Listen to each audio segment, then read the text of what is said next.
can be. Be informed, embrace the bond. All the news from near and far. Go ahead, you might as well. Watch it, then you run and tell. Watch a show so you can see just how conscious you can be. You wanna be informed and know what's going on. Then you wanna see the show and I'm a Wally. The show and I'm a Wally. The show and I'm a Wally. The show and I'm a Wally. The show and I'm a Wally. Ladies and gentlemen, your host, Homer Wiley. That's Omowale. That's what I said. You did not say Omowale. And you would think that tonight, of all nights, you would have gotten my name correct. What do you expect from a white person when you got a weird name? You know what? I'm going to ignore that. You guys are probably wondering why I have these shades on. That's because I'm looking LA chic, because tonight we're having the Hollywood edition of the Omowale Show. We have a very special guest tonight. His name is Kenneth Reynolds, and he flew in all the way from LA, and it was not an easy journey, we'll talk about that later, just to be on the show tonight. But before I bring Kenneth out, I would like for you to know a little something about him. So watch the tape and we'll come back and you'll get a chance to meet him live in person. Can we roll the tape? Kenneth R. Reynolds has always had a great love for music and even a greater knack for being at the right place at the right time. Now merge that with his talent and his skills, and you know why his success was inevitable. When Reynolds couldn't find a job as a DJ in his hometown of Chicago after graduating from broadcasting school in New York City, he moved back to New York at just 18 years old with only $50 in his pocket and a dream. On his first day back in New York City, Reynolds landed a job working as a page on the Merv Griffin Show. Soon after he was hired, Reynolds' 90 words a minute typing and his superior shorthand skills made him the best choice for a position that suddenly became open as Merv Griffin's assistant. Reynolds worked for Merv Griffin as a regular office temp for about a year before the show moved from New York to Los Angeles. But before Reynolds even needed a referral that Merv Griffin offered, he was hired onto the David Frost Show as production supervisor. At the tender age of 19, Ken Reynolds was in charge of all the cameramen and stagehands on the Dave Frost Show. He soon set his mind on becoming a talent coordinator and campaigned his way into being in the right place at the right time when the opportunity arose. Reynolds knew that David Frost loved to have singer-songwriters on the show, and Reynolds was a huge fan of Valerie Simpson's music. Reynolds convinced the staff that Simpson would be a good interview and was finally able to get Simpson on the show. It would be the first interview he produced. After Simpson, Reynolds was allowed to produce 90-minute specials with Aretha Franklin, the Four Tops, and the Supremes, just to name a few. He was even able to book the very elusive Lucille Ball.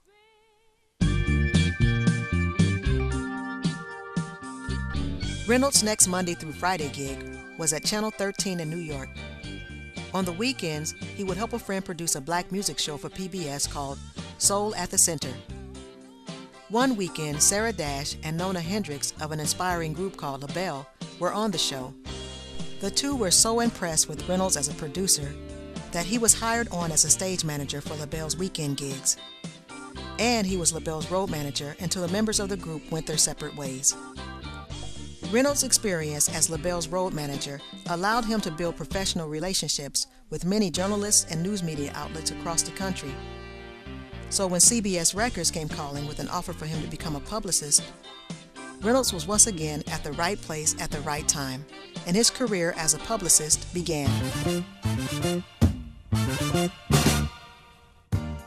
Over the span of almost 4 decades, Ken Reynolds has been a publicist for Al Green, Stephanie Mills, The Jacksons, Gladys Knight, Barry White, Kool and the Gang, Isaac Hayes, Donna Summer, and Cheryl Lynn, among others. He also wrote the initial marketing plan for Whitney Houston for the release of her debut album. Today, Ken Reynolds has his own full-service public relations business called Public Relations Plus. One of his clients, Anna Maria Horsford, said, "His loyalty to friendship is amazing." Another client, Kevin Arcady, said, "Reynolds knows everybody. He has this sort of network where he's tapped into everybody. He's a blast to work with." And good friend Jacquet said that Reynolds is still doing things for people without being told. He's just a giving individual. Reynolds has even received a commendation from Los Angeles County for his charitable contributions to Los Angeles. Ken Reynolds' perfect timing and talent launched him from being a page on a talk show to owning a successful public relations business. Not bad for a $50 investment.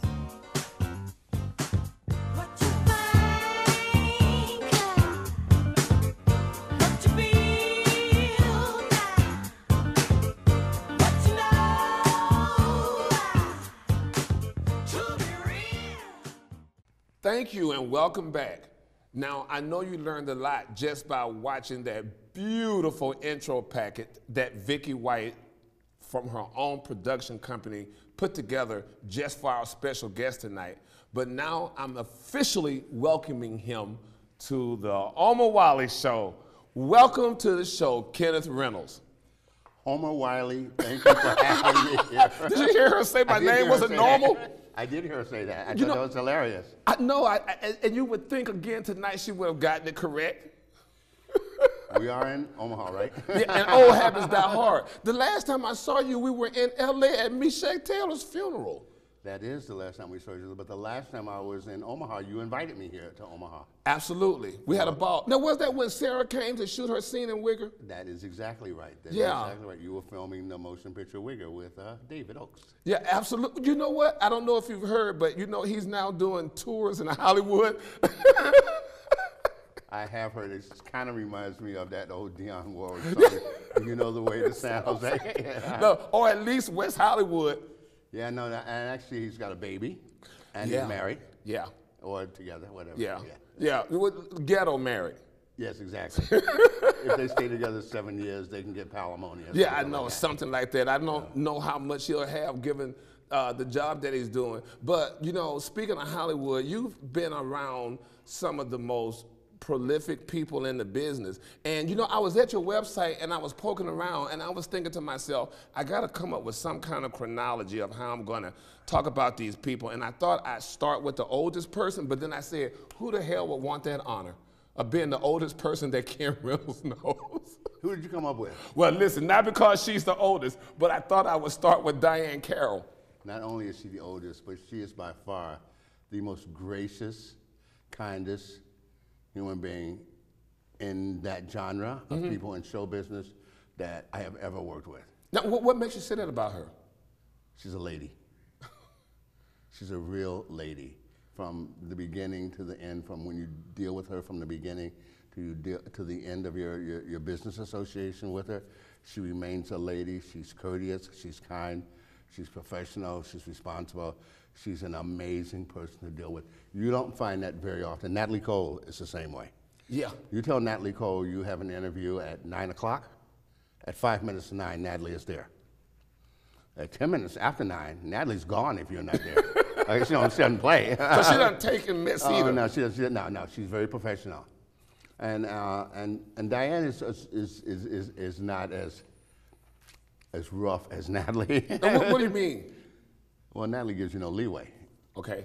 Natalie, you tell Natalie, I want you here at 9 o'clock. Natalie's here at 5 minutes to 9.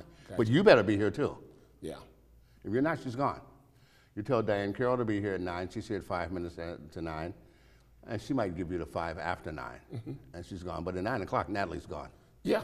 Yeah, but I would think at that star level, you sort of earn the right. And it's interesting to say that. It's not the star level. It's respect for another human being, whether you're a star or not. If you ask Dylan to be somewhere at 9 o'clock, you should be there at 9 o'clock to meet him. If you ask him to be there, why should he be there at 9 and you show up at 9:15 or 9:20? It's a total disrespect for a human being, and I don't think their celebrity status really should come into play. People think, oh, well, he's a celebrity, it's okay. I remember when we did the LaBelle reunion tour about 7 years ago, I had actually put the tour together, and I had brought everybody together in Philadelphia, Nona, Sarah, Patty, the promoter, and the gentleman, Jerry Griffith, who was going to be the executive producer, and we were meeting at 11 o'clock. Well, we met in my suite, so of course I was there at 11 o'clock. Okay.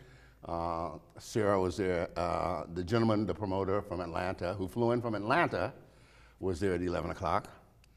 Jerry Griffith, the executive producer, who came from Brooklyn, was there at 11 o'clock. Sarah Dash, who lives in Trenton, which is, in case somebody doesn't know, is about 20 minutes away from Philadelphia, got there at 10 after 11.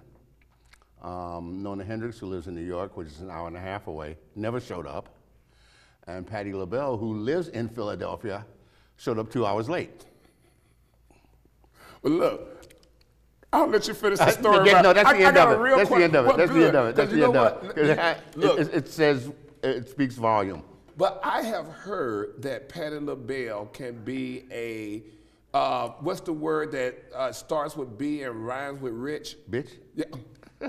Is that the word you're looking for? I mean, but seriously, is she what I've heard people say that she's difficult?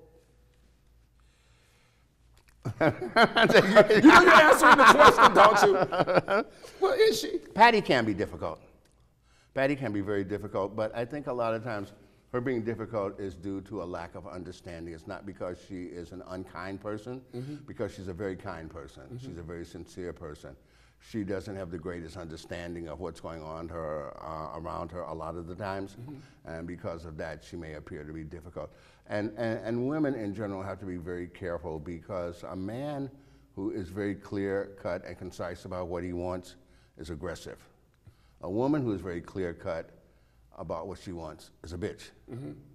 So women have to be careful, and I would not call Patti a bitch. You know, she's just not totally informed of what's going on around her. Look, well, I'll accept that definition. Now, there's some people I would call a bitch. Yeah. You want to tell us? No, I mean, if you hit on them, I won't lie, but I don't think I'll volunteer the information. Well, you know, I got a list of people that I want to ask you about, so we'll just keep moving on. We'll come back to her if and when we need to. I noticed that your website, you had a lot of pictures, and one of the ones that really struck me was this one with you and Ed Koch and James Brown. I'm thinking, how the hell does Ed Koch and James Brown get in the same mix? Well, you're missing two very important people in my history book that are in that photo.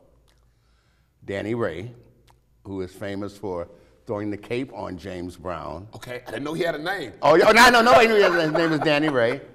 And a very young Al Sharpton, Reverend Al Sharpton. I didn't notice Al Sharpton in that picture. He had an afro in the photo. An afro, not the pressing curl. No, not the pressing curl. He had an afro. Okay. It's James Brown, Mayor Koch, myself, Reverend Al Sharpton, and Danny Ray. I did not recognize Al Sharpton in the photo. He had one of those little box afros at the time. It had to be circa 1982. Yeah, okay. So why were you together? Reverend Sharpton ran an organization out of Brooklyn to gain employment for inner city youth. And his first approach was the record companies. I was head of publicity for Polygram Records, and we were one of the companies that he came to, and we were also the first company to respond to him and bring in these urban kids as interns. And there was a press conference held at the mayor's office when Ed Koch was the mayor of New York City, and that's where that photo was taken. Wow, that was really something. Yeah. I mean, I was trying to think, this is such an eclectic mix of people, but how in the world did they all come together? Go ahead. It's amazing that you didn't recognize Al Sharpton. I did not. If you had not just said that to me, I wouldn't have, because, you know, some of the people's names, you know, come up when you scroll over them, but I don't remember his name popping up on the photograph. That might have been before I learned how to tag photos. Look, I'm still struggling with Facebook. But listen, you know, I told you we'd like to get a little nitty gritty, so I'm going to ask you a question. You probably don't know the answer, but I'm going to ask anyway. Because now, you know, years later we found out that Ed Koch was not just the mayor, but, you know, he came out. He had a lover, and did you know anything about that whole life as far back as then, that the mayor was? Well, you know, Did I know anything? You know, how much can I say on TV? Can I say whatever I want to say here? Yeah, I think so. I have this little rule that I like to adopt, and I'm going to digress from the story for a minute. James Dean and Tallulah Bankhead were very good friends. And for anybody who doesn't know, Tallulah Bankhead was a big star in the 40s, wore padded shoulders, and had a very deep voice. And people used to say that she was a man. Of course, there were rumors that James Dean was also out. But in the 50s, it was not commonly known. And Life magazine was doing a cover story on James Dean, and they were interviewing people in his circle, his friends. Tallulah Bankhead was his very good friend. And the reporter went to Tallulah Bankhead and asked her, is it true that James Dean is gay? And she was known for her long cigarette holders, and she'd take a drag off the cigarette, and she blew the smoke into the reporter's face. And her response was, I don't know, he's never sucked my blank. Okay. And I thought, well, what a great answer. So, and now to answer your question about Ed Koch, that is to imply that I had heard that, okay? But it was only hearsay. I have no factual information. I've only heard that, and I never heard it from anyone who had factual information. Right. Well, you know, the only reason I asked wasn't so much for substantiation. It was like so many years that it was like he was out of office and had written a memoir before I had even heard that. But while he was in office, for the inner circle people in New York, people talked about it. It's like many people, I guess, when you're in the inner circle, people talk about. They talked about Merv Griffin, they talked about Luther Vandross, but the general public did not know, and don't mention it to the general public. They don't want to hear that. Right. You know, oh no, you're lying. Don't be making that up. You know.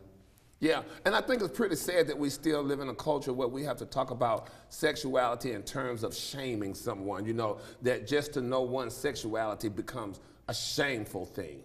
You know. Why does it even come into play? Well, you know what? I think, this is my personal opinion, but, you know, I think we live in a world where if you're like the other, you know, and being black, we can identify with that.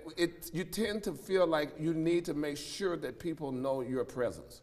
Not because you need to. So you can't be black, you can't be gay. That's too many things to be at once. Yeah. But people manage. And speaking of that, since we're going down that road, I want to talk a little bit about your association with Whitney Houston. A great diva, one of the greatest voices of our times. But as you know, she was demonized by rumors and all kinds of stuff. And as you know, they said that she was having an affair with her female assistant, Robin. I believe her name is Robin.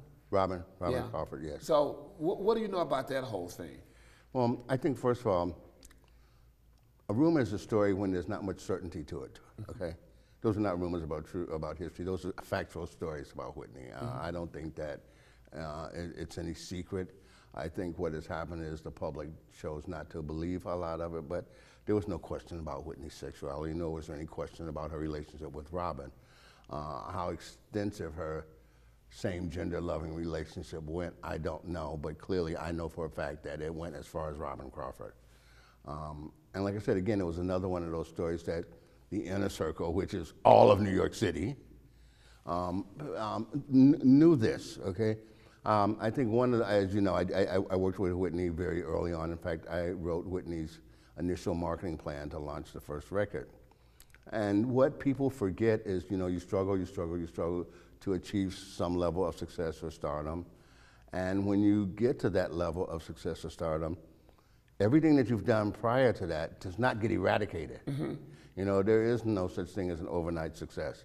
That overnight success is 20 years of building. And all those clandestine years of you hanging out in clubs and girls' clubs in the village does not go away because you're a star now. People remember you. Oh, I used to see you at Bonnie and Clyde's, or I used to see you at, I don't remember the names of all the clubs, all the girls' clubs that were in New York back in those days, but you know, when you had a history of being in those clubs, now because you're a star, people don't forget that they saw you. It doesn't all go away. Yeah, and you know, I'm thinking, I saw an interview that Whitney's mother, Sissy, did with Oprah Winfrey. And Oprah had asked her about her so-called clandestine past and her association and whether or not she had been in a lesbian affair. And Oprah asked her would she have accepted it. And she said, absolutely not. And you know, I've talked about this on the show. I find that black people in particular are very vehement in their dislike of gay relations or homosexuality. So I think it's so deeply embedded, especially in our religious stuff. I think black people say that they are, and it's very interesting. I did not see that interview. I heard about it, but it's so interesting that Cissy Houston, of all people, who would say, "Oh, I'm adamantly against it," Yes. when she comes from a family that there are known lesbians in her family. Dee Dee Warwick, who is Dionne Warwick's sister, is a known lesbian. I mean, she dressed like a man. She was an out person. I did not know that. Oh, the gospel singers, the Drinkard sisters, when some of them, I don't know if it was all of them, were rumored. And these are all her relatives. So it's odd that she would say somewhere. I think it's what they won't admit, because it is accepting. It's accepting in their church with the reverend, with the congregation. But it's kind of like we look the other way. It's there, but I don't see it. Sort of a don't ask, don't tell kind of policy. And I think she even said something in some interview that she wouldn't even discuss it with Whitney because she didn't want to know. Wow. As long as you don't know, then you don't have to confront it or you don't have to face it. Well, let's talk really briefly before we move on to the next person about Whitney's talent. You know, wow, I mean, I'm speechless whenever I think about that voice. Ken, what did you think about that voice? How was she able to take that voice that she had and turn it into what she did? Tell me your thoughts about that. You're asking the wrong person. I worked with Whitney. I wrote the initial marketing plan that launched Whitney. I took Whitney out on her first tour. I convinced Luther to put her on a tour with him as an opening act. I was not a fan of Whitney's. Why? She wasn't my type of music. I did not, it's not that it was bad. Right. It just didn't please me. It wasn't what I like. So, and I recognized that, yes, she was a great talent. Yeah. But it just personally, I mean, it has nothing to do with what I did for my job, because obviously I did my job well.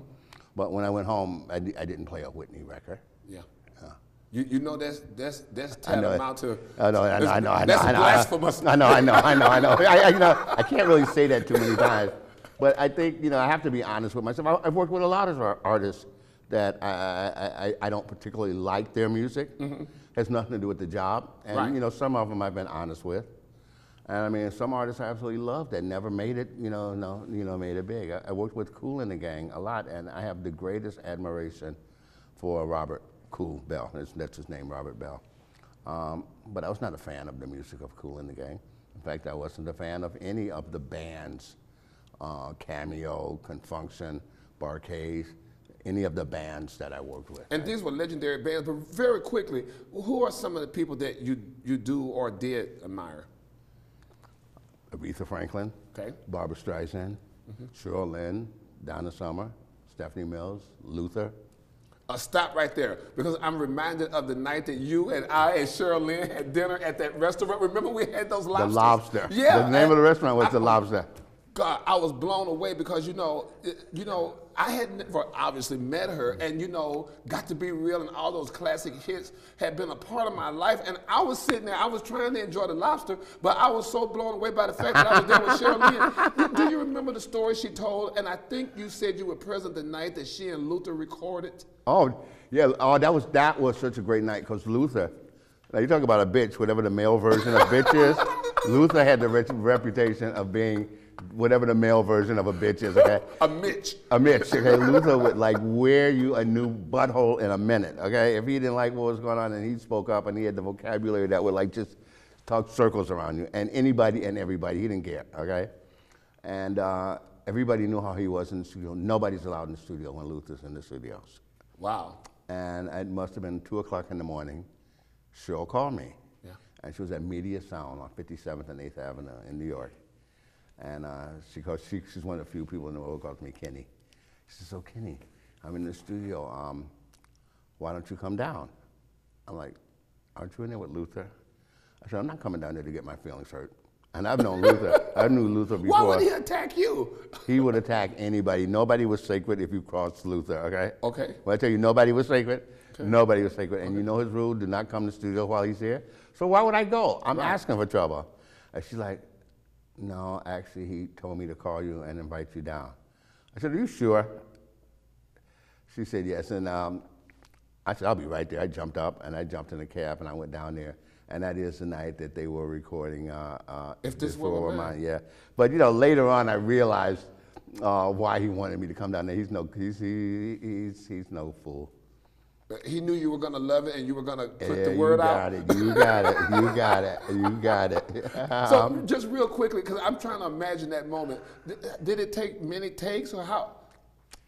There is a part of the song where they're like doing runs and they're matching runs. Yes. Oh, I can't sing, cut that part out. Oh, they did that for hours. I mean, hours. He is such a perfectionist.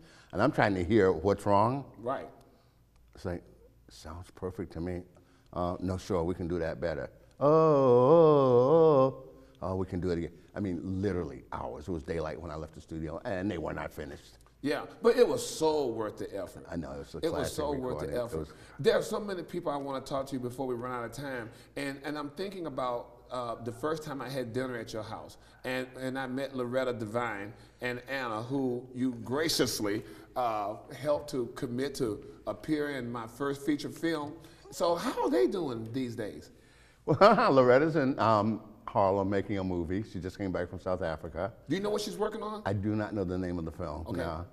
Anna Maria just came back from being awarded something from the city of St. Louis. Okay. She's doing fine. And I think Nona Hendrix was there. Nona Hendrix. Remember we had gone to see her. We're going to see her in Hollywood. Right. She's still out on tour doing scattered dates. I think Hattie Winston was there also. Yes, she was. She Hattie was, there. absolutely. Yeah. And I think her daughter came to join us later, if I recall. You think so? Yeah, in fact, I know so now Okay, that I'm thinking about it. Well, Hattie is, I produce something in LA called the Faith Awards every year.